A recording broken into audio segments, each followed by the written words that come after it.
for the past 70 years. It was after World War II, that the U.S. decided that it needed to be engaged in the world in order to prevent the recurrence of the kinds of devastation and economic depression that we saw in the first half of the 20th century. And I would add to that wisely the United States decided.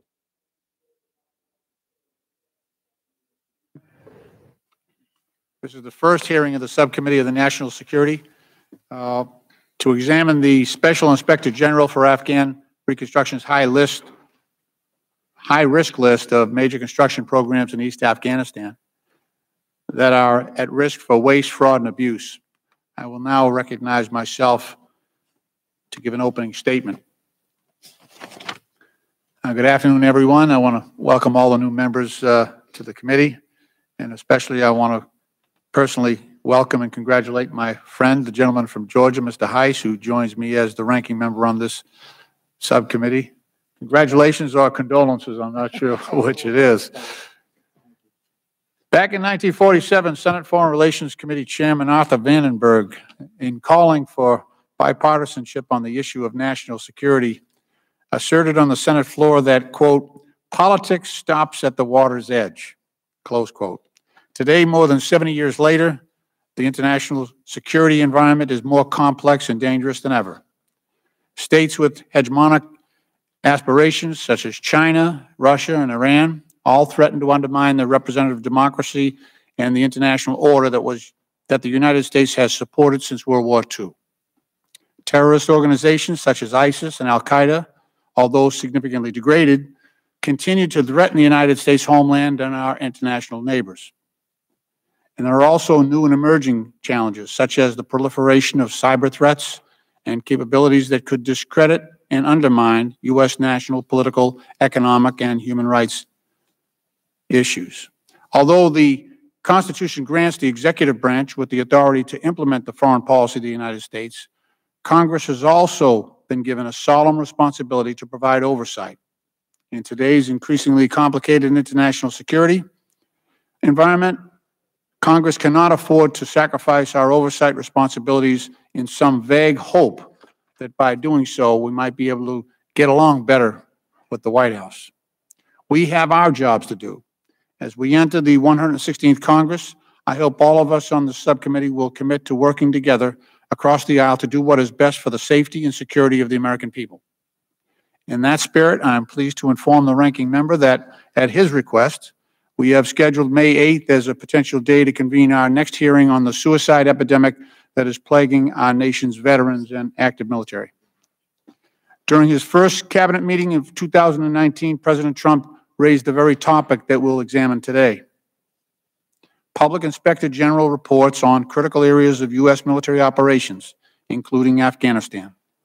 According to the President, government military watchdog reports should be, quote, private and locked up, close quote, and their release to the American public is, quote, insane, close quote. He also cautioned Acting Defense Secretary Patrick Shanahan not to let that happen again. America's long and strong tradition of robust and responsible congressional oversight flatly rejects the Trump administration position on this point. In fact, congressional oversight has a long history of providing tangible, real-world benefits for our warfighters serving on the front lines. For example, in the mid-2000s, when I was a member of this committee, then Secretary of Defense Donald Rumsfeld had repeatedly refused to acknowledge that an insurgency was emerging in Iraq. It was only after members of this subcommittee and others meeting with American service members on the front lines in Iraq, and with the help of Stuart Bowen, the Special Inspector General for Iraq Reconstruction, that members of Congress from this committee and elsewhere were fully and appropriately informed about the potential risk to American service members, and as a result, were able to take action to provide our sons and daughters with armored-up Humvees and mine-resistant ambush-protected vehicles, or MRAPs, to protect them from IEDs, and to also fund the development and deployment of detection and counter-IED technologies. Similarly, in 2007, Congressman John Tierney, my predecessor, from my home state of Massachusetts, opened an investigation when wounded soldiers at Walter Reed Medical Center returning from Iraq and Afghanistan, many of whom had lost limbs or suffered traumatic brain injuries, reported being quartered for months in moldy and rodent-infested rooms with inadequate follow-up care. We held hearings, this subcommittee did, at Walter Reed until the situation was corrected. In another example, the U.S. Army in 2007 awarded a $300 million contract to supply ammunition to the Afghan security forces to AEI Incorporated, a company owned by an inexperienced 21-year-old. After reviewing more than 26,000 pages of documents from AEI, the Department of State and the Department of Defense, as well as interviewing U.S. Army, Department of State, and Department of Defense contracting officials, and after multiple trips to Afghanistan by members of this committee determined that more than $66 million in taxpayer dollars were paid to a contractor who provided unserviceable munitions, much of it Vietnam-era weaponry, and some of illegal Chinese origin. 3 years later, this committee opened a 6-month investigation into the circumstances surrounding the Department of Defense's outsourcing of security for vital U.S. supplies in Afghanistan to questionable trunket companies and providers, which revealed a vast protection racket run by a shadowy network of warlords, strongmen, commanders, and corrupt Afghan officials. Not only did the system run afoul of the department's own rules, it also risked undermining the U.S. strategy for achieving our goals in Afghanistan. So today, after more than 18 years of war in Afghanistan, more than 2,400 American servicemen have made the ultimate sacrifice in support of Operating Enduring Freedom and Operation Freedom Sentinel. More than 14,000 U.S. troops are still deployed in the region. To date, the U.S. has allocated more than $750 billion in taxpayer funds to pay for the war in Afghanistan. That's in addition to the $132 billion contributed towards efforts to secure and stabilize the country. The American people deserve and remain informed on the progress or lack of progress of our military and reconstruction efforts in Afghanistan. They have every right to know whether our sons and daughters in uniform are well deployed and well equipped, and whether taxpayer money is being well spent. The Department of Defense must also continue to permit congressional travel to the region, and especially to those locations where American servicemen are deployed, to facilitate our oversight efforts.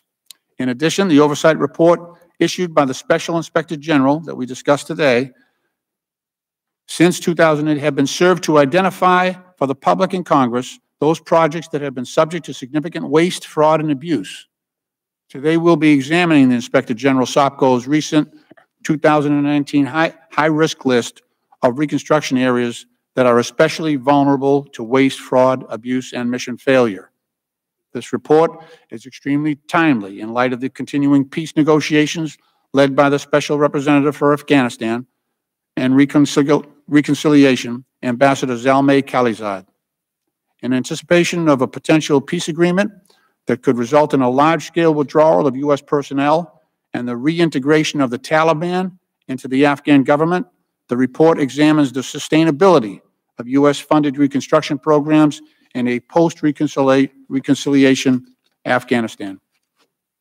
I'd like to again thank Inspector General Sopko for helping this committee with its work. I now yield 5 minutes to our distinguished ranking member, the gentleman from Georgia, Mr. Heiss, for his opening statement. Thank you very much, Chairman Lynch, and I want to thank you for calling this important hearing and congratulate you for your role as chairman of this committee. Thank you for working with us and your staff, with our staff, and I really look forward to working with you in this the remainder of this Congress on a variety of issues. Mr. Sopko, thank you as well for being here today and for testifying about the work that you and your team are doing to protect the enormous investment that the American taxpayers have made in Afghanistan. I'm excited to get to work on this issue and many others that this subcommittee will deal with in behalf of the American people. As the chairman mentioned, it's been almost 18 years since the U.S. began its efforts in Afghanistan, making it the longest war in American history. Young adults back in Georgia and elsewhere who were born after 9/11 can actually be serving in Afghanistan at this time. We've been through 3 presidents, more than $780 billion has been obligated, with $132 billion being spent on reconstruction efforts. While the effort has been expensive, we must also never forget that we've endured the loss of over 2,400 Americans in uniform during this time, not to mention civilian casualties. There have been more than 20,400 who have been wounded in action. Just this year, 4 Americans died serving their country.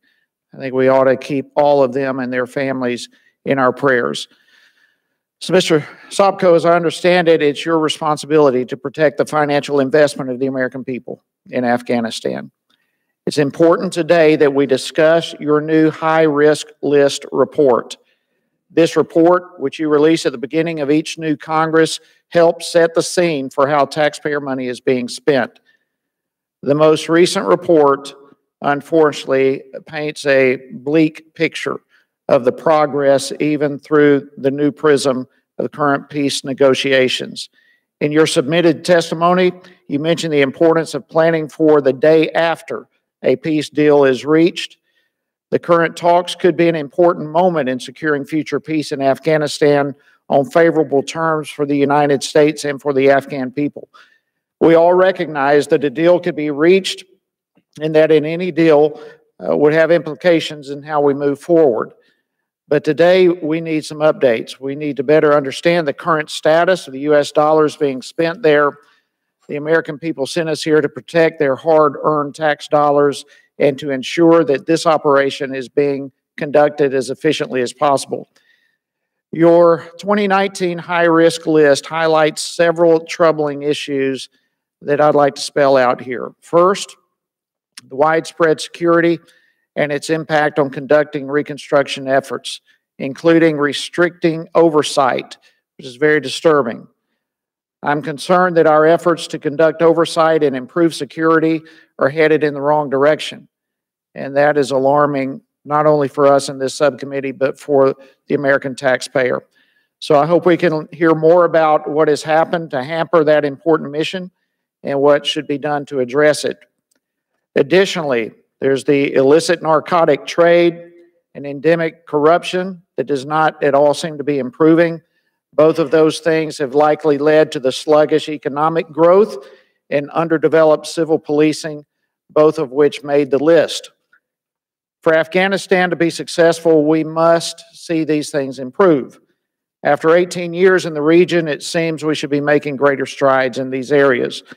Through the lens of the peace negotiations, you've included in the list the risk to women's rights and the reintegration of Taliban fighters. I'm very much curious where and how that will, where it stands and how that reintegration will take place.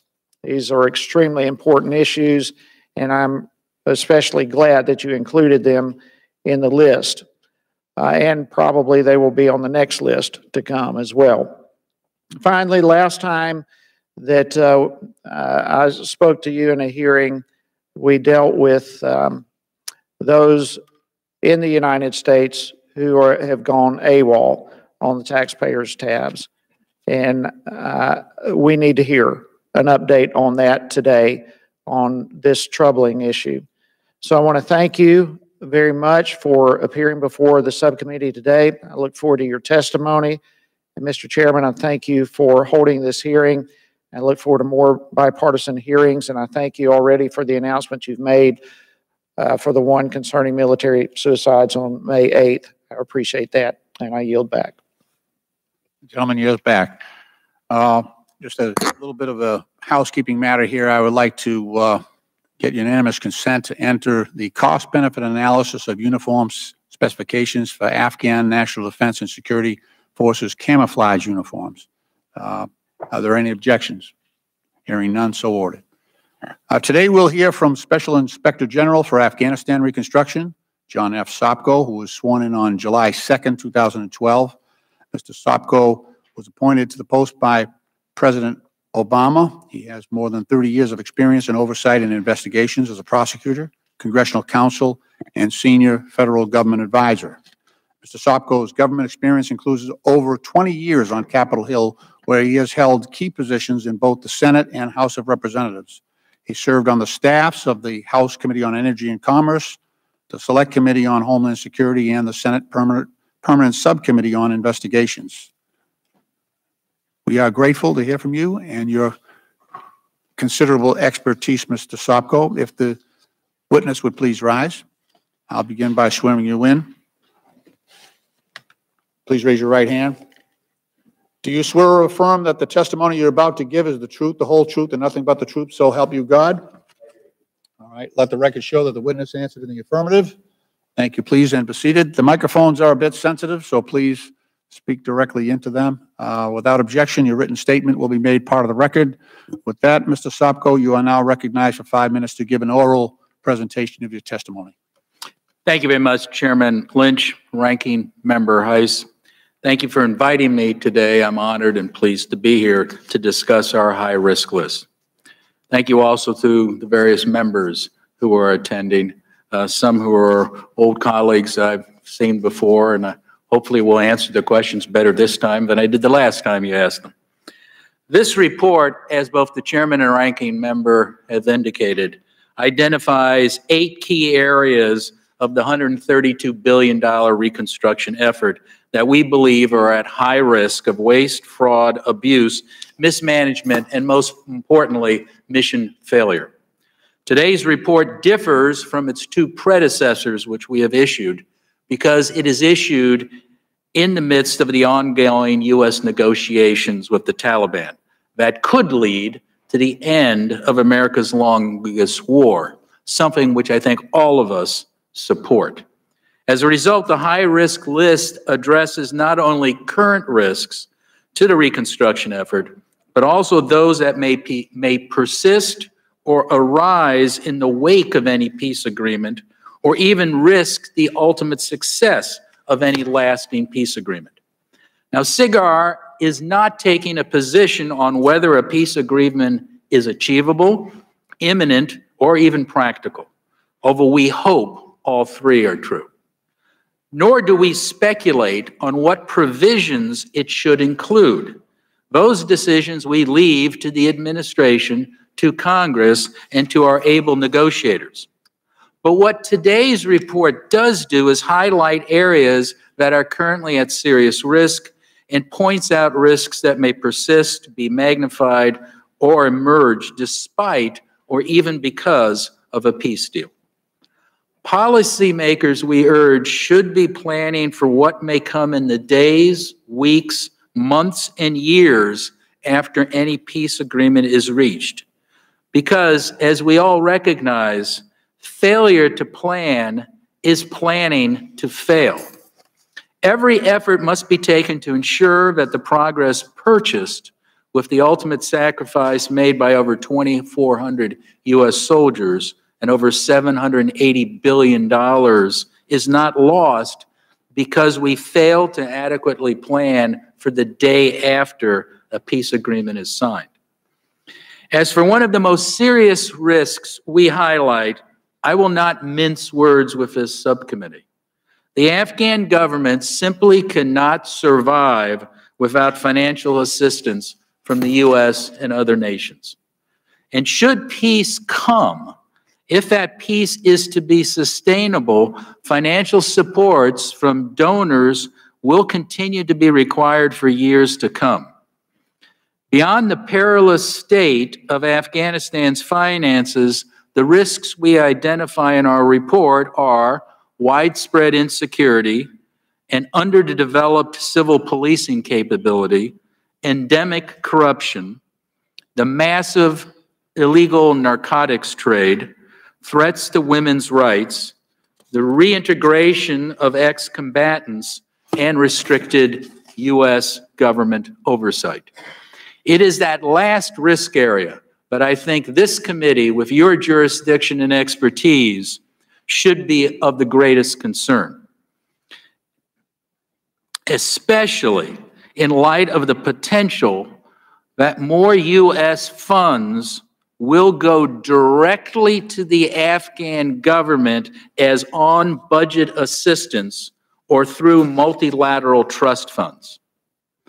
Additionally, some of our major work that's ongoing in Afghanistan, such as our joint investigation with CSTICA into ghost workers whose salaries we currently pay, who don't exist, and who in all probability, even after a peace deal, we will still have to pay those salaries, as well as our joint investigation, again, with CSTICA into the massive, and I'm talking about billions of dollars, theft of fuel, which we pay for now, which in all likelihood we will continue to pay for if a peace deal is signed, as well as our investigation into one of the major corruption scandals dealing with the public utility, DABs, in Afghanistan. All of those may be seriously impaired if our ability to conduct oversight is diminished or eliminated. Therefore, it is critical that Congress not just think about how much money is provided to Afghanistan if you decide to do so, but how it is provided and what kind of oversight is available to protect the U.S. taxpayer dollars in those instances. Thank you very much, Mr. Chairman, Ranking Member Heiss. I'm now happy to answer any questions you have. Thank you for your testimony. I ask unanimous consent that the gentleman from Kentucky, Mr. Massey, a member of the full committee, be permitted to join the subcommittee on the dais and be recognized for questioning the witness.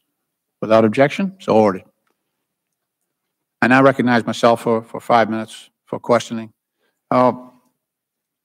Inspector General Sopko, in 2017, your office reported to Congress that the Department of Defense had implemented a new policy to retroactively classify or otherwise restrict the release of information pertaining to the readiness of the Afghan National Defense and Security Forces. This information had been included previously in your reports each and every year. It included important performance measures such as casualties among the defense forces of Afghanistan, attrition rates, personnel strength, the ability to recruit new members into the Afghan National Defense and Security Forces, equipment readiness. All of that information had been included in SIGAR's, your office's, public quarterly reports for years. Inspector General Sopko, DOD justified this policy by stating that it had classified this data at the request of the Afghan government. Is that correct? That is correct. Okay, so this is U.S. money that is funding this effort, and we've talked about somewhere in the area of $800 billion since day one. It's been 18 years. We've lost 2,400 people here, and the United States taxpayer has funded all of that. And yet, when we ask for data to report on how our troops are equipped and how this effort is going, we're being denied information. So why do you think the Afghan government is interested in keeping previously public information on the performance of its security forces a secret? I don't actually know. They've never explained to us. Microphone? Sorry. It's okay. Terribly sorry. I don't actually know. They've never explained to us, nor have they explained, I believe, to even the RS commander. I think it may just be embarrassment. So this is a change from the practice of DOD under President Bush, under President Obama, up until this policy change in 2017. Is that correct? The first request, I believe, came in under President Obama, but then it was reversed after, I believe, we highlighted our concerns, and I believe some members of Congress did, and that was reversed. But our military felt obligated when it was raised again by President Ghani's staff and their national security advisor to respect that request because the data was coming from the Afghan government that we were reporting. So that information that we're talking about, troop strength in the Afghan National Army, the ability to get new recruits, the rate at which Afghans are leaving the Afghan National Army and Defense Forces, all of that, casualty rates, how many being killed in battles with the Taliban, all that information is very, very important to our strategy, would it not? That is correct, and it would be important to Congress to understand how well a job we're doing. Right. And by classifying that, even though members can go to the SCIF and read that information, they're not allowed to discuss it with the public. Is that your understanding? That is correct. The classification rules would apply. There's also a further complication, and that is some of the classification we're applying, or not we, but our military is applying what they call NATO classification. And you may talk to your staff, and I know, Mr. Chairman, you had this problem yourself, that unfortunately your security office does not let your staff, unless they go through a special process of getting NATO cleared, to even review that. If you recall the last time I briefed you, and I know I've briefed other members, and their staff had to be excluded because they weren't, quote unquote, NATO cleared to read the material. Right. In closing, I have a few seconds left here. Do you agree that the American people have a right to know about the progress of their investment in the Afghan national security forces? Absolutely, sir. I totally believe transparency is the best policy for everybody. And I think I'm not the first one to say that. A number of people have said, going back to the times of George Washington and the Constitution. Okay, thank you. I yield and recognize the ranking member for 5 minutes. Thank you, Mr. Chairman. Based on the discussion we had earlier, you mentioned that 36 out of 1,900 Afghan trainees who are being trained here in the United States, that 36 of them have claimed asylum. Are we still paying those individuals who have no intent to return to Afghanistan? Ranking member, I can't tell you for sure, because the data we got from DHS, Department of Homeland Security, was so inadequate we couldn't tell. But in all likelihood, they are. And if I could say, sir, we invoked your name to finally get that information from the Department of Homeland Security. So we mentioned, and we had been waiting for over 9 months to get the data. The data we got is totally inadequate, but it does indicate that some of the people we have brought over to train them to fly helicopters, et cetera, have asked for asylum. And in all likelihood, we still are paying for them to be trained here. Do we have any idea? Do you have any idea how much it costs to train one of these individuals? I do not have that. Is there any way to get that information? Well, the difficulty is each training program costs separately. And since DHS won't identify the individuals, it's hard for us to say, is he in the mechanics program? Was he in the air program? Is he a C-130 pilot, et cetera? So that's the problem. I think there's a lot of the accountability that we need for us to do oversight. I mean, are these people getting paid? How much are they getting paid? If there's any way to get that information. Also, in addition to those who are over here, 36 who have claimed asylum, there is quite a number who have gone AWOL once they've gotten over here, and we've discussed this before. 83 of them are still missing somewhere, who knows where. Do we have evidence that Afghan forces are still going AWOL and disappearing somewhere in the United States?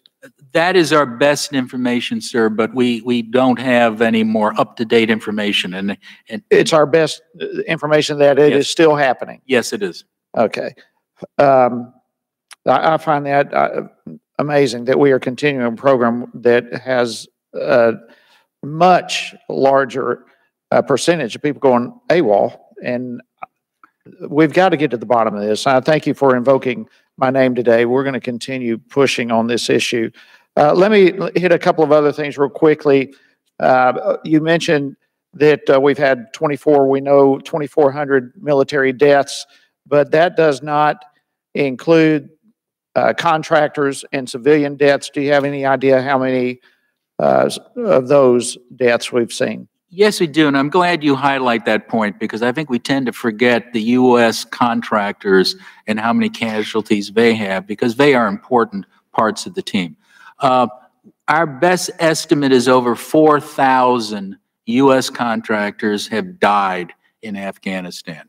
So 2,400 military and 4,000 plus contractors and civilian. That is correct. In addition, we know a minimum of 14 U.S. government civilian personnel. And if you go to Afghanistan, and I know you've been there, sir, and I know Chairman Lynch, right in front of our embassy are 14 plaques. Right. Now, they list the U.S. civilian government employees, but not all by name, but there are quite a few. And I mean, this goes back to our former ambassador who was assassinated there. Excuse me. Thank you. Okay, you mentioned in the high-risk list, and this really concerns me. I wish we had more than 5 minutes with all this stuff, but we've got approximately 60,000 Taliban fighters who need to be reintegrated back in Afghan society. I find this far-fetched. I can't wrap my head around it, how this is even possible. Do you have a comment on that? Well, we highlight it as a risk. I mean, you're absolutely correct. We got approximately 60,000 trained killers. They're Taliban. They've been doing this for years. You got them and their family. Now, if for peace to, and we all want peace to occur, but for peace to occur, every expert, and we're actually doing a larger lessons learned study like these we've already done on other issues on reintegration. It's extremely difficult. It has to be done. So how are you going to reintegrate 60,000 trained killers into an Afghan economy that can't even support the thousands of young men and women in Afghanistan who are coming of age because of the economy? So it's difficult.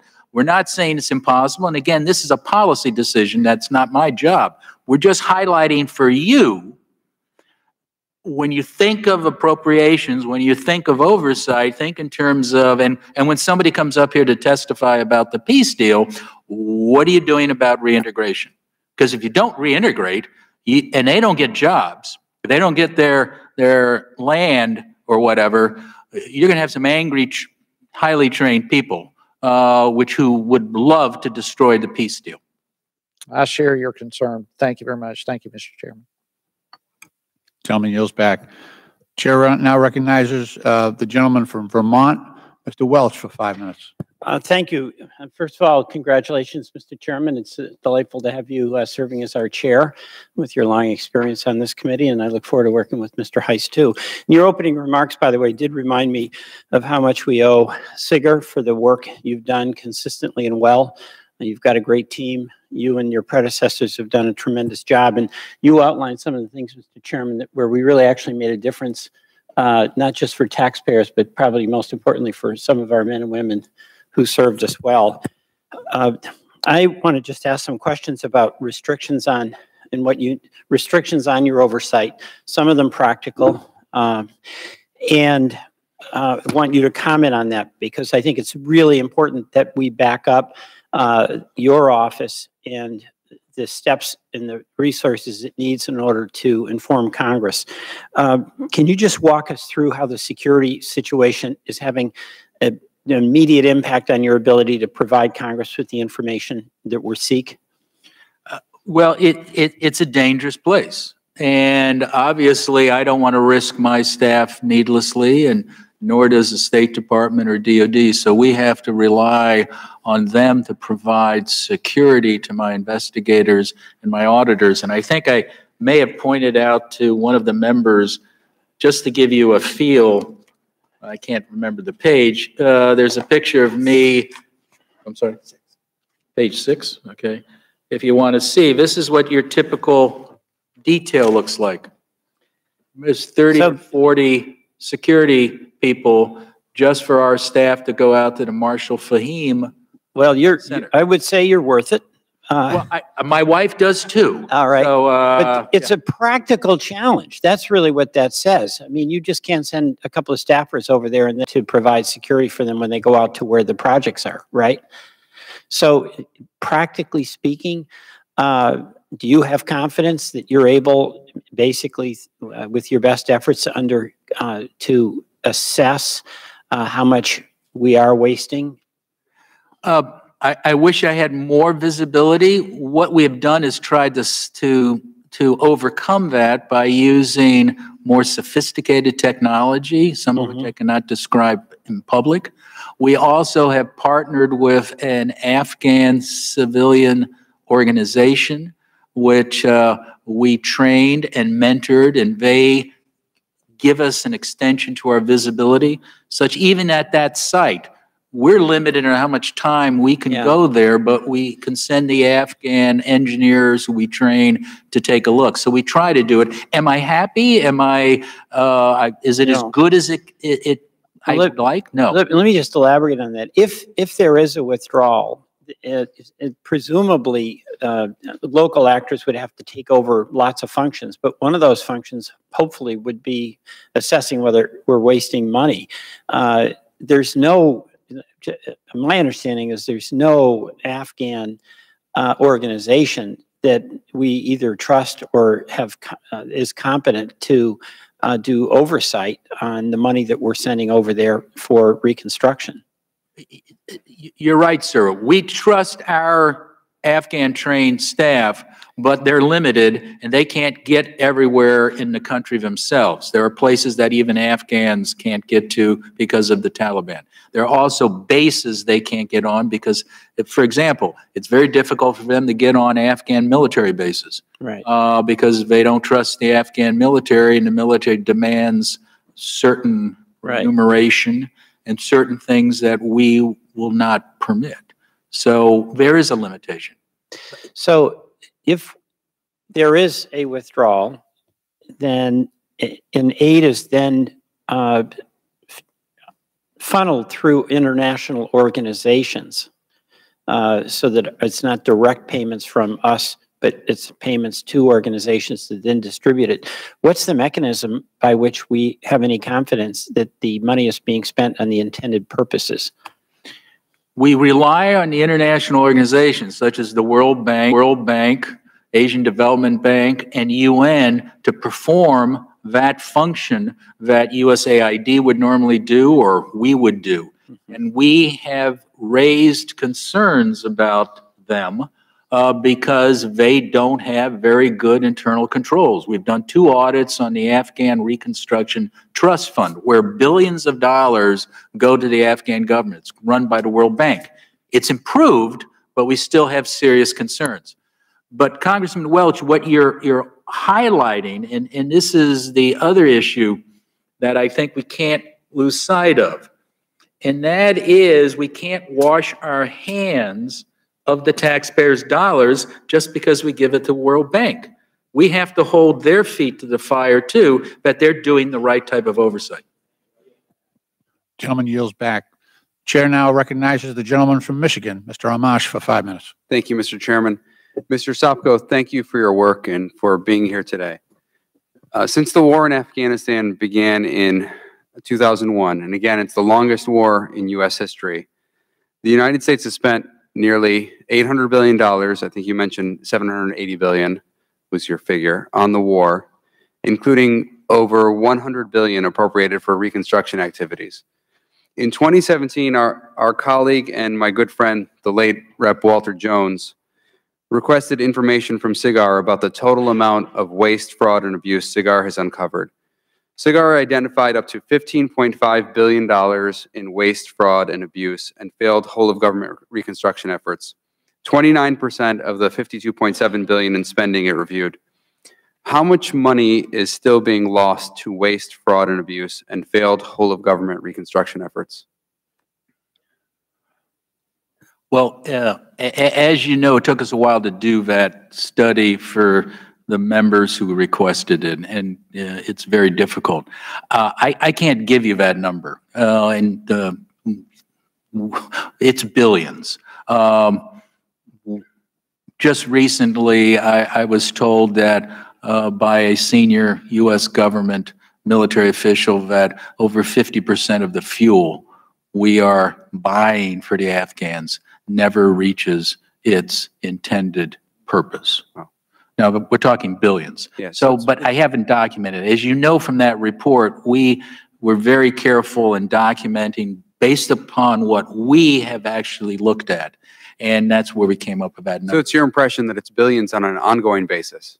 It Yes. continues to be annually Yes. billions of dollars? Yes. Wow. According to the Department of Defense, corruption in Afghanistan remains the top strategic threat to the legitimacy and success of the Afghan government. And your office has stated that, quote, failure to effectively address systemic corruption means U.S. reconstruction programs at best will continue to be subverted and at worst will fail, end quote. What role does corruption play in the failure of U.S. reconstruction efforts in Afghanistan? The most obvious is that money we're directing toward it gets diverted to somebody's pocket and it buys property in Dubai or Northern Virginia. But the more sinister part is that a corrupt official is identified with us, and in the eyes of the Afghans, we're viewed as evil and as bad as he is or she is. And you may wonder, why is the Taliban over all these years able to survive? In part is it's feeding on this frustration and lack of support for the Afghan government because they see these corrupt officials, corrupt military, et cetera. So that's the two-edged sword or the prongs of the problem of corruption. And what steps are the U.S., its coalition partners, and the Afghan government currently taking to eradicate the culture of corruption? Well, the Afghan government promised at Brussels to establish an anti-corruption strategy and to implement it. Congress has asked us to look at that. It was in the last 3 appropriations bills. We looked at it and said, well, they issued a good policy. It has some problems, but now it was late, so they haven't really implemented it. So this year, on behalf of yourselves in Congress, it was in the appropriations bill, we're looking at its implementation. And I can't tell you the results yet because we're not done, but it's mixed, to say the least. And given the issues with corruption, should the U.S. continue to make additional reconstruction investments? Should they? Yeah. Well, that's a policy call, and Congressman, I'm going to have to beg off on that. If you decide it's important to be there, if you decide it's important to rebuild Afghanistan for the stated goal to keep the terrorists out or keep them at bay, then you got to give reconstruction money. As I told you before, without us funding Afghan government, it will cease to exist. Thank you. I'll yield back. Thank the gentleman, and I appreciate his warm remarks regarding Walter Jones, who did some wonderful work on this committee, was a dear friend to many of us. The chair now recognizes the gentleman from California, Mr. Ruda, for 5 minutes. Thank you, Mr. Chairman. Thank you, Mr. Sopko, for joining us today in your testimony. My line of questioning will be similar to my colleague from Michigan. And I note that Afghanistan is widely ranked as one of the most corrupt nations in the world, with a score of 16 out of 100, with 0 being bad and highly corrupt. Would you agree with that statement and that observation? Absolutely. And I'm trying to get a sense of how much money is being wasted with the fraud and corruption. And appropriated for this year is $5 billion, a similar number in 18. And you talked about billions of dollars being lost to fraud and corruption. Yet we don't have a firm percentage. But it seems like you could probably make a guesstimate, and I guess that's what I'm asking you to do. If you had to guess, based on all the information you have, your best educated guess, are we losing 25% to fraud and corruption, 40%, 50%, more? I mean, for every dollar we put in there, what do you expect is being lost? And again, I don't mean to dodge the question. It's difficult. Best I can say is we took a look at all of the audits and inspections and investigations we did, which isn't the total, isn't the 132. I was actually looking for the number. I can't find it before me. But when we looked at that number, we then did an assessment how much of that was waste, fraud, or abuse. And I believe we came up with about the figure of, was it 35%? About 30% was we could identify as waste, fraud, or abuse. So that doesn't specifically talk about corruption, but we came up with that number. So we looked at 766 audits, investigations, or inspections we had done, which covered 52 billion of the 132 billion. So we were very conservative. We didn't look at anything we didn't audit. And with that number, we found it up to 15 billion of the 52 billion, and this gets a little complicated, had been lost to waste, fraud, and abuse. So about 30%. About 30%. So that's, I would say it's a safe number. Now, Okay. some of my auditors may say that doesn't meet GAGAS, so, which is generally accepted government auditing standards, but I think that's a fair assessment. And do you have any evidence or opinion as to, of that 30%, what is falling into enemy's hands? Not out of that audit, but other experts have said publicly, and I think the military, about 30% of the Taliban's money comes from either taxes on businessmen or from theft themselves. But I think it's a pretty safe guess that if you're stealing money from us, you're probably kicking a percentage back to the Taliban, whoever the local terrorist group is. But I can't say for sure. We haven't looked at it. And in looking at, I think it was touched on, the anti-corruption processes that Afghanistan has attempted to put in place, how would you characterize the success so far? Very mixed. We are still troubled by that, and every quarterly report we report on it. They did create an anti-corruption justice center where they were supposed to vet the police and the prosecutors. From the beginning, they didn't vet them. By vet them means they polygraphed them. Well, it turned out they polygraphed them, but they never fired them. So what was the use of polygraphing them? They have a real problem issuing warrants and executing arrest warrants and search warrants on the big fish. And we've identified that. And actually, I've gotten into a very public spat with the Afghan Attorney General on his inadequacy in enforcing subpoenas or arrest warrants, et cetera. So it's mixed. But I will say it's better than the prior regime. So you do have a willing partner to some extent. So I don't want to paint it totally black, but you know, this isn't California. Right. This isn't, well, you know where it's just above, North Korea and Somalia. Well, and I know there's many partners in this process within the Afghan government. I'm sure some do better than others. Finally, can you just maybe share us one or two examples of the significant fraud and corruption that you have seen? Well, I think that the two biggest examples I talk about fuel. One of the examples we identified early on was not just stealing it, which is massive, but actually sitting down and controlling the contracts, which would cost the U.S. taxpayer $250 million on one contract. That's one. The other one is ghosts. We are still finding ghosts.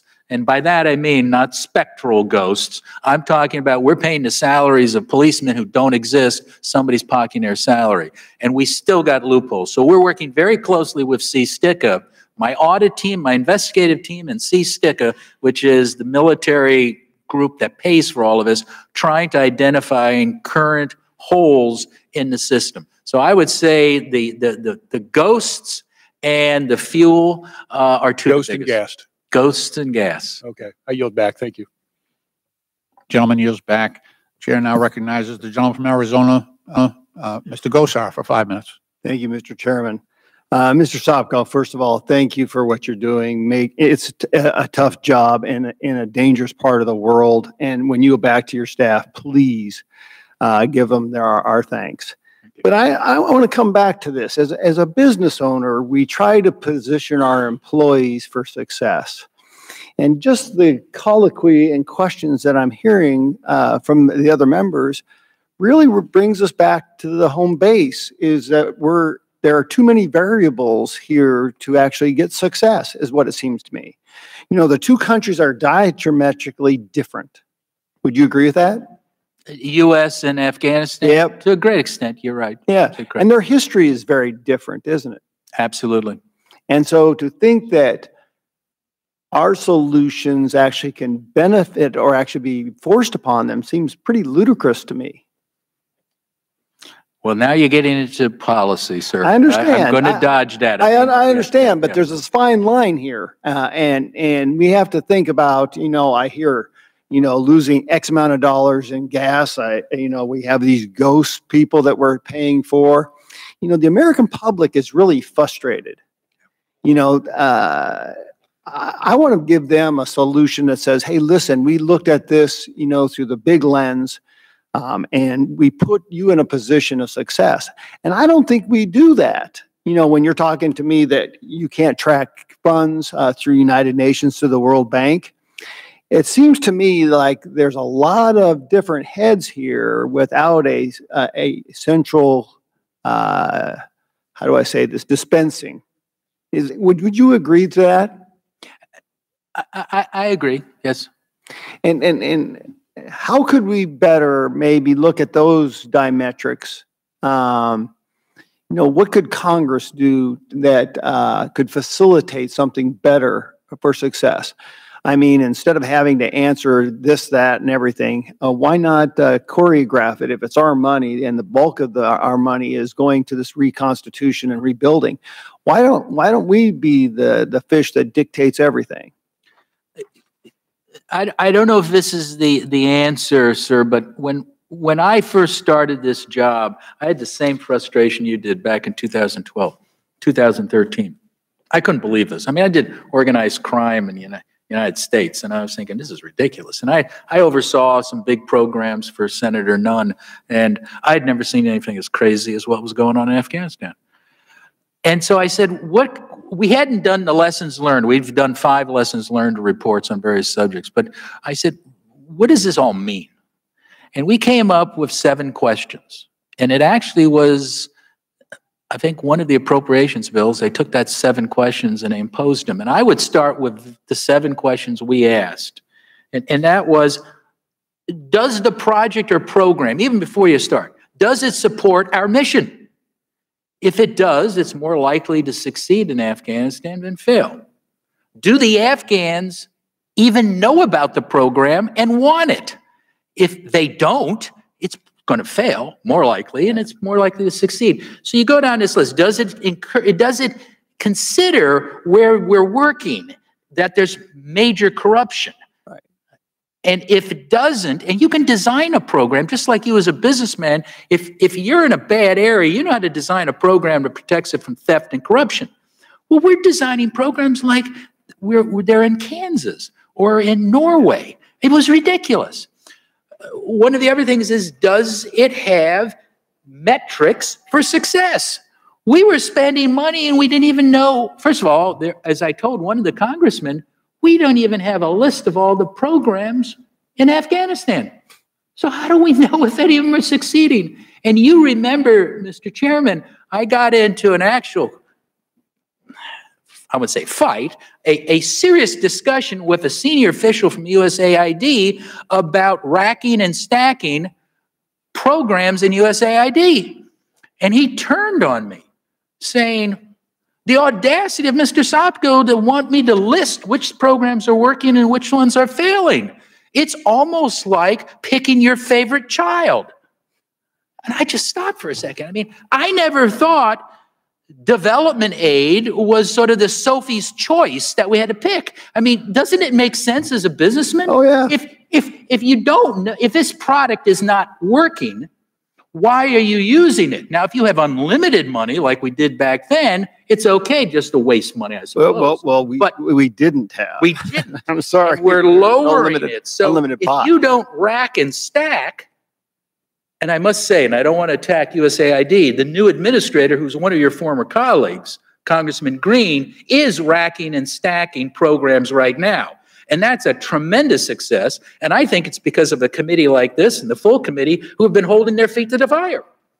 But those are the things I think may help to answer your question. And I'm saying that because I can't tell you what the policy should be, because that's as far, I can only tell you if this is your policy, I can talk about the process. Is it failing or succeeding? And those 7 questions I talked about help us get there. Well, Mr. Chairman, the real quick answer is in reverse, it should be back and forth. They do not match what your policy is if what you're telling me is what you're showing me.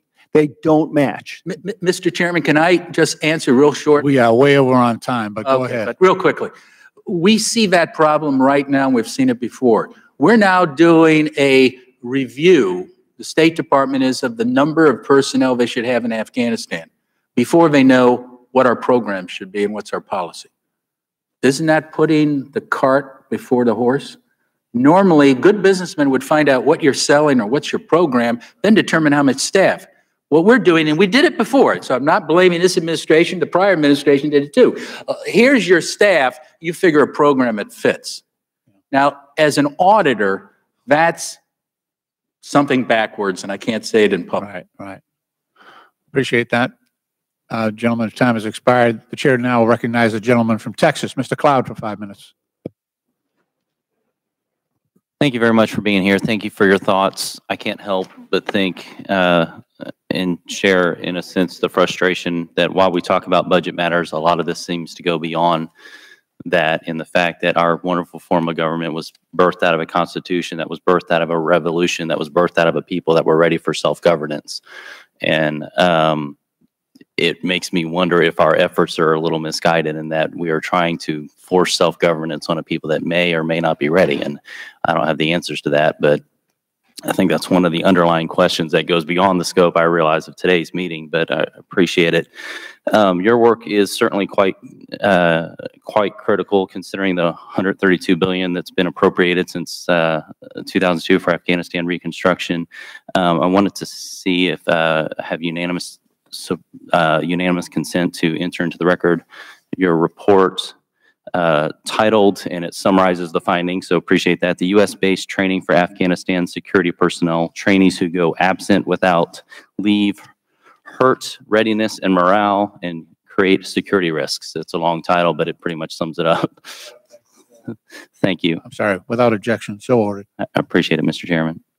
Your report noted that 152 of the 320 foreign military trainees that went AWOL while training in the United States since 2005 were from Afghanistan. I believe it's almost 50% of Afghan trainees go missing. That is correct, sir. A number of those, about a third of those, I think 56 of them, went AWOL from Lackland Air Force Base, which is about an hour from my district. Do we have any idea where those individuals are, or where their whereabouts are, what they're up to? No, sir. We do not. Okay. Given the troubles and insecurities we have with this program, if the DoD were to eliminate it, is that something based on the merits and effectiveness of the program that you think might be warranted? I don't believe I can answer that totally. I think you would have to talk to DoD, whether that would be counterproductive. I know they're concerned about the AWOLs, but you know, some of his training is very significant. How do we know that we're not training the next Osama bin Laden, in a sense, that we funded him and supported him before? Yeah, I think, again, our report didn't look at that, but that's a good question, what type of vetting we're doing. And we did raise concerns about the vetting on that. In particular, one of the issues I know your ranking member has raised before is a simple thing about interviewing all of the people that come here for training, and the State Department still refuses to do that. They won't do an interview for these people coming over, even though they interview everyone else in Afghanistan who gets a visa. They refuse to do it. Wow. Do we have any sort of sense as to why trainees are going AWOL? Is it for opportunity? Is it they're just wanting to blend into or do we have any threads, any breadcrumbs? Well, we had some, and we reported it in that report back in 2017. Of course, some of these people had disappeared, we can't find. But we did interview some of them, and some left because the security situation was going bad back there, and they didn't want to go back and get hurt or killed. Some were upset because they found out that even though they're trained, let's say, to be a pilot or mechanic, when they went back, if they wanted to get a job in the military as a pilot or mechanic, they would have to pay a bribe. And they refused, and they said, forget it. And some just, it's a better life here. And some of the AWOLs that we were able to track down from talking to DHS were actually en route to Canada. So this was get out here, and then you can make it to Canada. They just want it free board, basically. Well, it could be, or travel. Yeah. Okay. Pivoting to the Afghan National Police. The high-risk list identifies them as currently lacking the capability to defend the rule of law and provide static local-level security nationwide, in part because of the focus on reconstructing the Afghan National Army. What further actions are needed from the U.S. to ensure that the Afghan National Police is well prepared to address the country's civil policing needs? Well, we issued an entire high-risk list, lessons learned report looking at that. But the key point is we have the wrong people training the police. The military are great at training military. They're not too great at training police. And so you really need to get over the right people to train the police. And what we've found is, there are some reserve units that are made up of police. And those reserve units, when they're assigned to that task, do an excellent job. And there are also some other countries that do an excellent job in training police in these areas. But the way our system, so the simple answer is we're not bringing over the right people to train the police. And we're not really spending the time and effort on that, which is unfortunate. Thank you very much. You're welcome, sir. Gentleman's time has expired. The chair now recognizes the gentleman from Tennessee, Mr. Green, for 5 minutes. Thank you, Mr. Chairman, Ranking Member, and it's not the Mark Green that's USAID, although I get all his Google alerts, and I'm sure he gets all mine, which is worse for him than for me. Just to be very quick, I've got a couple of questions, and that's it. I'm sure you've been to Afghanistan many times. And yes, about 4 times a year. It's a beautiful place. It's been a long time since I was there, but when I think of the potential of securing that place and creating tourism as an industry for them, I just see lots of potential. It is a beautiful place from my memory, from 04, 05 time frame. The UH-60s that we've been shipping over there, can you kind of elaborate on where we are on that issue? And it just seems like we didn't put a lot of control measures in place when we started that program. And if you could kind of tell us where we are on that, I'd greatly appreciate it.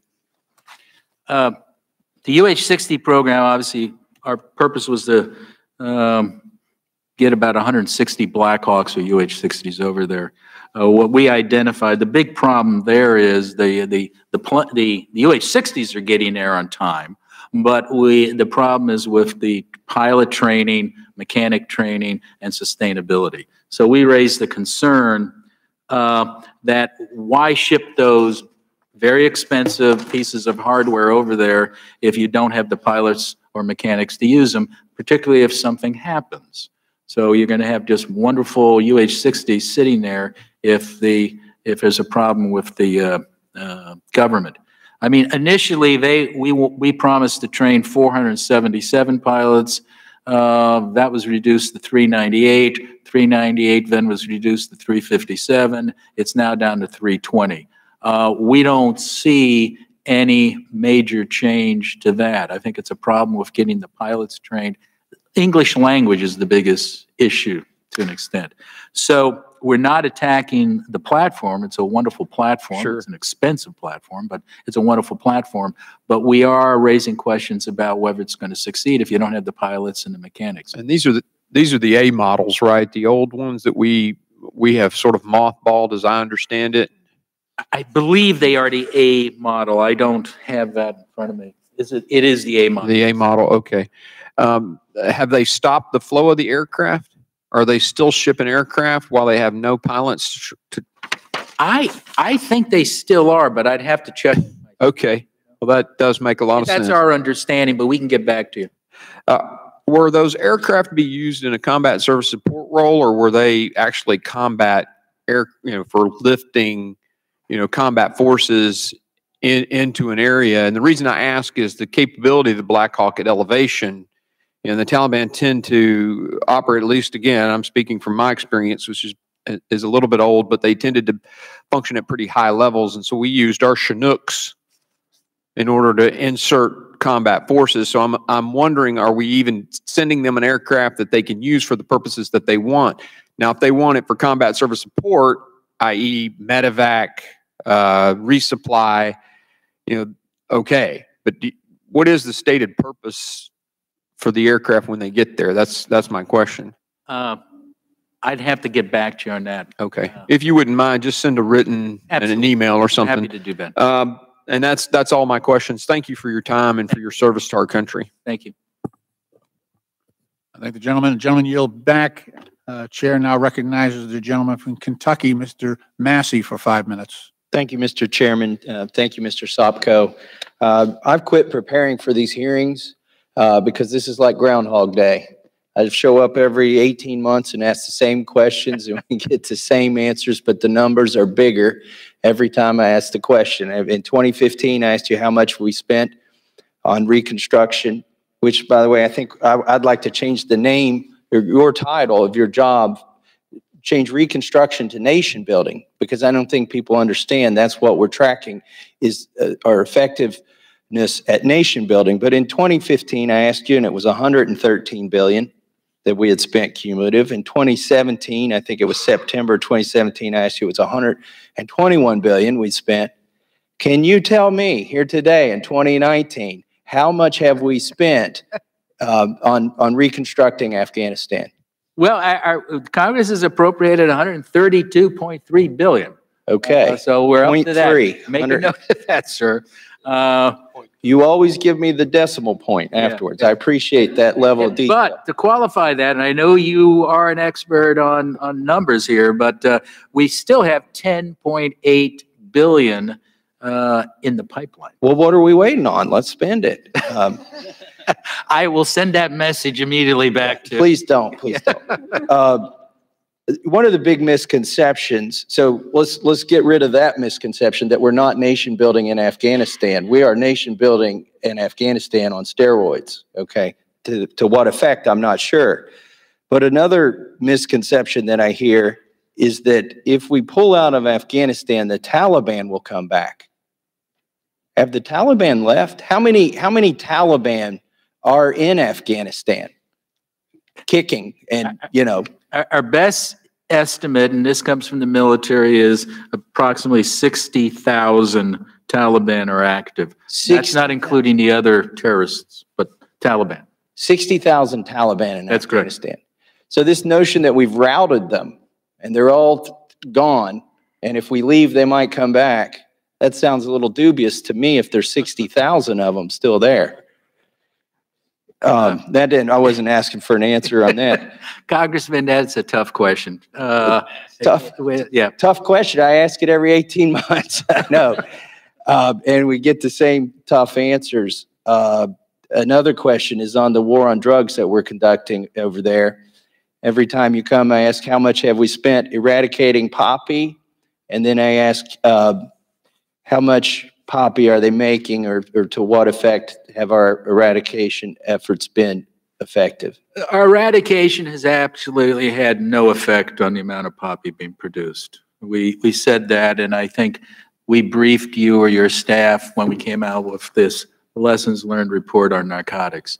As a matter of fact, none of our programs, not one, has been effective in Afghanistan on fighting narcotics. Now, and so what's the price tag so far cumulative since we started that effort? Well, the only good news, I think, sir, is we're spending a lot less on counter narcotics than we did before. So for you, I think it's about $9 billion. Am I correct? $9 billion we've spent on counter narcotics. 9 billion. And do they produce more poppy now than they did in 10 years ago or whenever? Oh, absolutely. It's the only growth crop there is. And what percent of their GDP does opium and poppy products? I think the estimate, and this is kind of squishy because they don't file tax returns, so right. It's kind of difficult, and there are no really GDP. I think it's approximately 30%. Am I correct?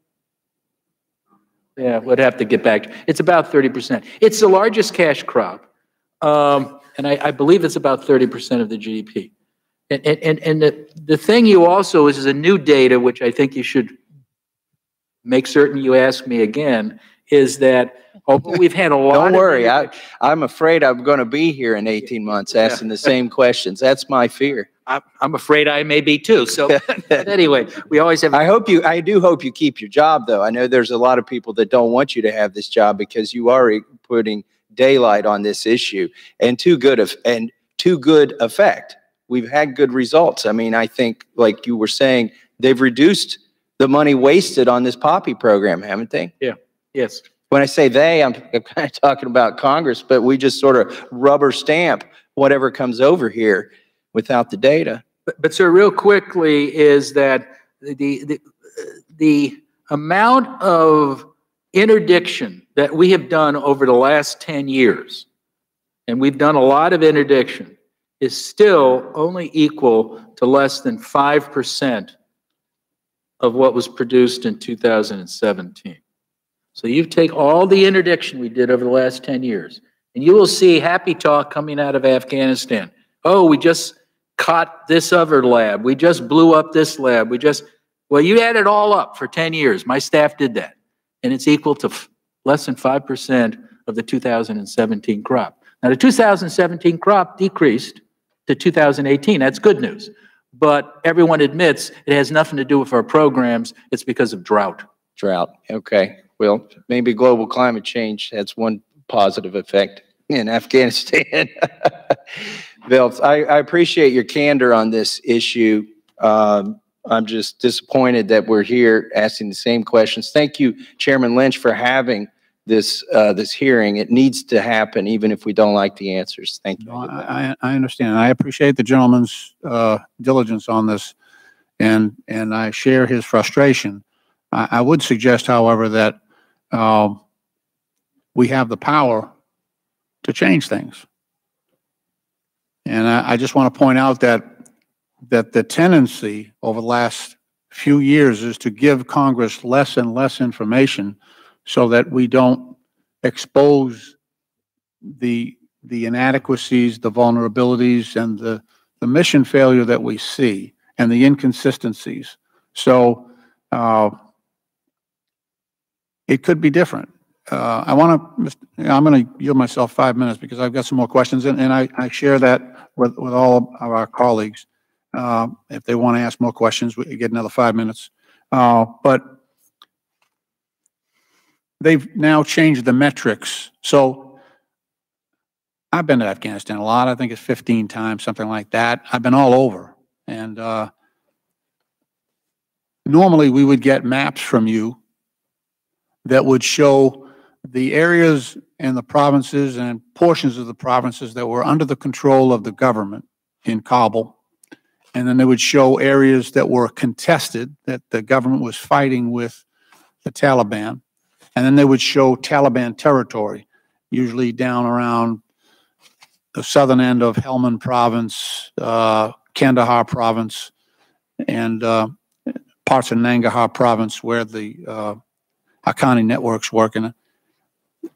Now they've changed the metrics. They're no longer publishing those reports, and they've changed the metric from territory under Taliban control and government control. They've changed the metric to willingness of the Afghan government to fight.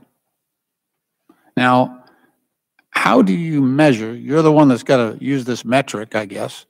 I mean, I know miles or square kilometers, you know, we can, that's subjective. It's either under control or not under control. When we would go onto Codell's and asked to go to Lashkar, and they would say, you can't go there.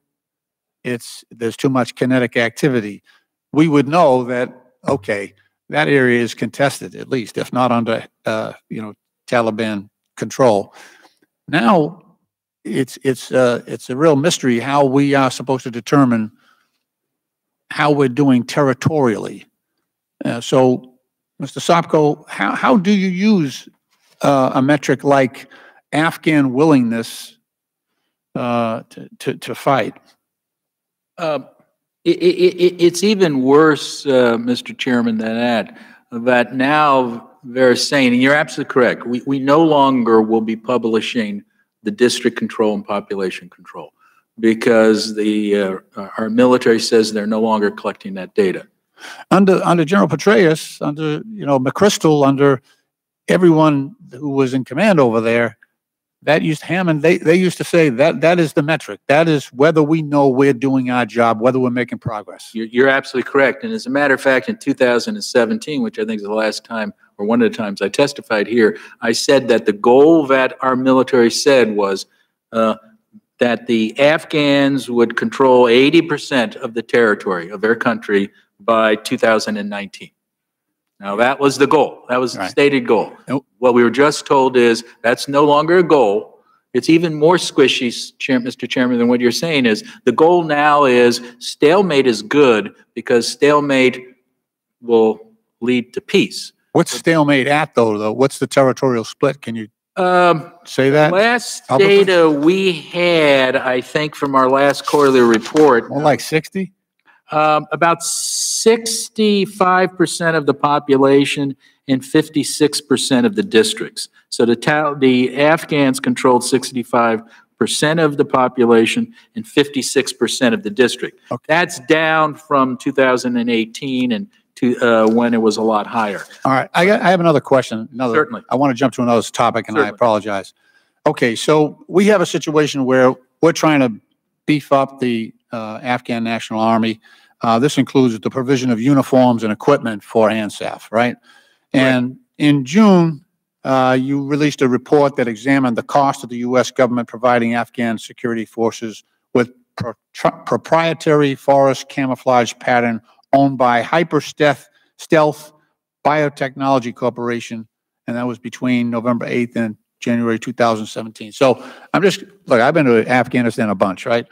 And what percentage of Afghan? Maybe I'm missing it. Is there a forest? Because they've chosen. If this is the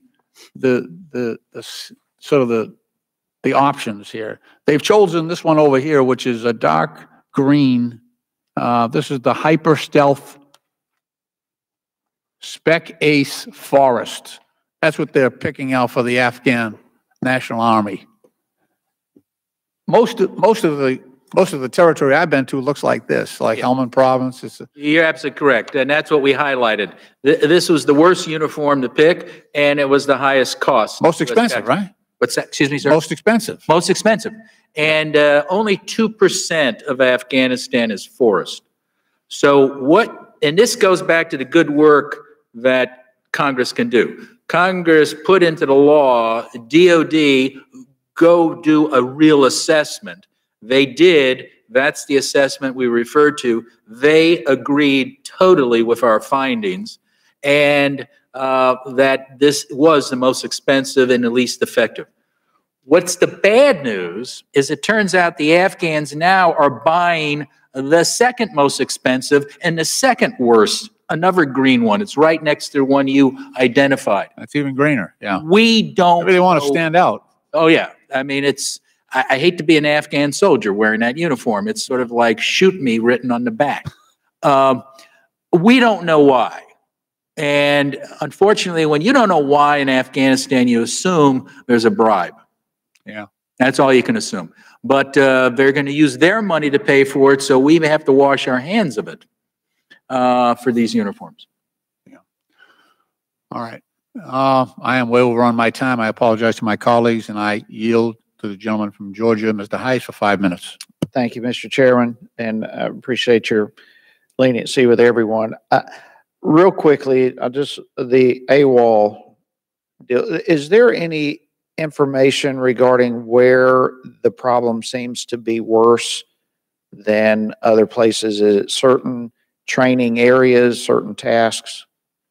Yeah, that's a very good point, because I know one of the bases is close to you, and your colleague, one of the bases, Texas was the problem. The Air Force did a wonderful job at Moody Air Force Base. And I think it's because they spent the time and effort, and they focused and they mentored.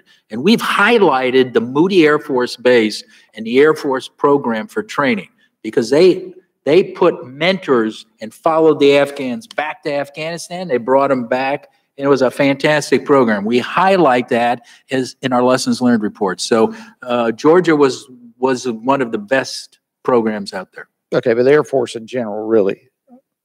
Well, it sounds like somebody who served in the Air Force. Yeah, okay. I can't say for sure, but I can say in this instance as an auditor. But no, that it is an important issue, because I mean, to get to the heart of the problem, we got to know where the problem seems to be the worst, and at that point, maybe we can start finding some answers. All right, shifting gears, waste, fraud, abuse, that kind of stuff. There's gazillions or whatever tons of taxpayer money going directly from the U.S. to the Afghan government, correct? That's correct. Okay. Any idea how much? Of on-budget assistance, I think I will have to get back to you. I don't have those numbers exactly. Okay, if you would get back. It's a lot, though. Is that correct? All right. So are we tracking that? Do we have accountability, oversight of that? I know oversight is a problem in this whole. Is there any oversight over the money going directly to the Afghan government? Very little. As I said before, the agencies basically wipe their hands of it and says, that's the Afghans' problem, not ours. We've actually had our auditors being told that. Oh, we gave it to the Afghans. It's not our. All right, so it's the old check the box. We did what we're supposed to do. Now we're done with it. We're not even going to look. Okay. This highlights a whole lot more that we could go into. Let's go to the day after. You mentioned that a number of times. All right, so the day after would be the day after a peace deal is made. All right, so let's just go there hypothetically. So the day after comes, our troops come home. How would that affect our oversight of money going to the Afghan government? I mean, it's bad now. Or could it get worse? It could get worse unless the security is provided by some other organization that we trust. In this case, if all of our military came home, then you would have to boost up the security provided by the State Department security detail. And those were the people who were guarding me. Yeah, and that's a good point. If our troops come home, then the risk of that escalates dramatically, I'm sure. All right. Then, on a scale of 1 to 10, how important is it for us to continue supporting the Afghan government? Well, again, if we don't support them with money and with the military, in all likelihood, the Afghan government will lose their fight against a terrorist group, whether it's the Taliban, ISIS, or the other 20-some. Which that precisely brings me to my last question on this, because I mean, all of this, it's like this is a mess that's created that is darned if you do, darned if you don't kind of a scenario. We're giving money to the Afghan government. We don't know what they're doing. We've checked the box. We gave it to them. Now we have no oversight. If we get a peace deal the day after, it gets even worse. That money now may be going to places we don't want it to go. On the day after as well, the Taliban now has a seat at the table. That is a problem. So how does that affect our efforts there, or the absence of our presence there? What? We don't know. We're just highlighting. That's the exact point we're trying to highlight. What is the role of the Taliban going to be on counter-narcotics, since they're involved in the narcotics industry, on protecting women's rights, since we know what their history was with women, and fighting corruption, since they're part of the corrupt influence. So, and in security. So are you going to have to merge the Afghan National Security Force with people they've been shooting at for the last 10 years? It could happen. it may be successful, but we're just saying that's a risk. So Congress, the executive branch, everybody should take a look and plan ahead and do oversight like you're doing now.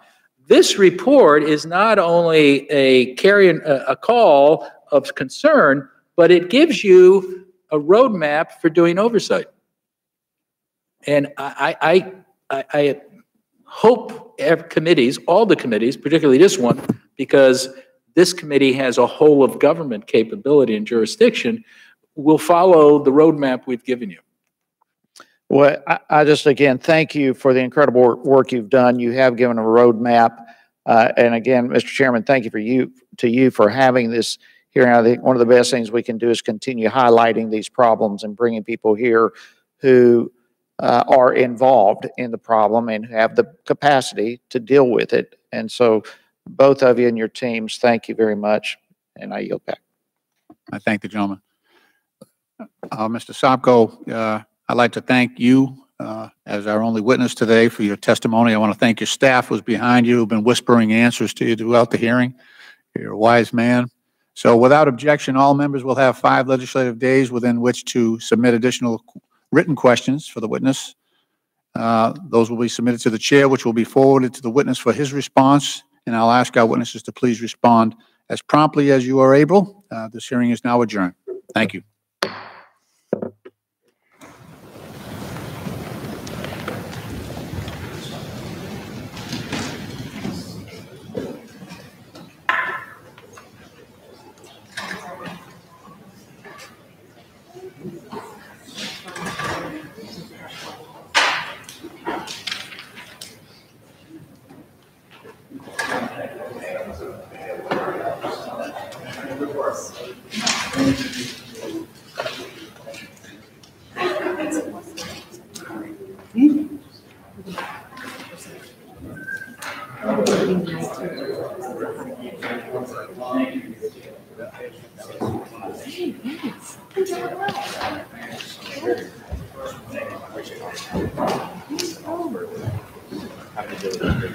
Thank you.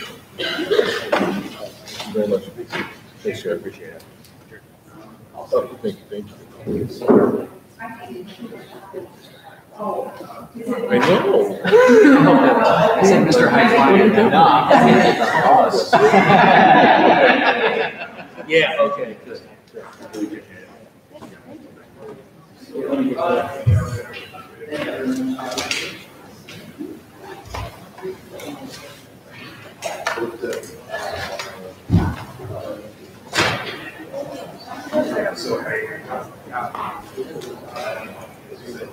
You know, sounds sort of funny.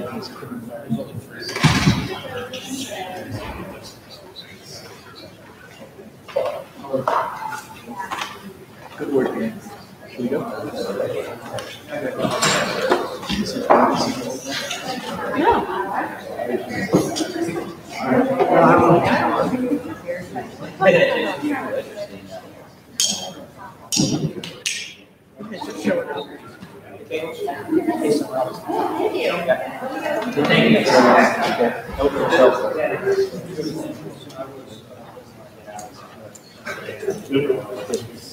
Give us a holler. Okay.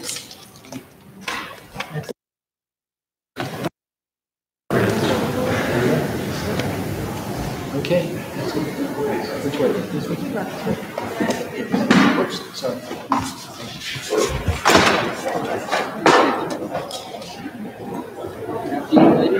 Thank you. Thank you very much for your... Anyone else need to use a restroom? Right now. Thank you. Yeah. Textual grading. Oh, gosh, that's great. Sammy, your boss is fantastic. Yeah, tell him thank you. We'll set up a meeting. I love talking to your boss. He's great. So you're working for a good man. So he's great. So don't worry, you can contact him. But we'll set up a meeting. I'd love to chat with him. He's fantastic. I mean, it's the only humor I think in the whole thing is when he and I have a colloquy. So that's. No, I'm going to come and see him before then. So make certain you tell him hi from me. And I really love seeing him.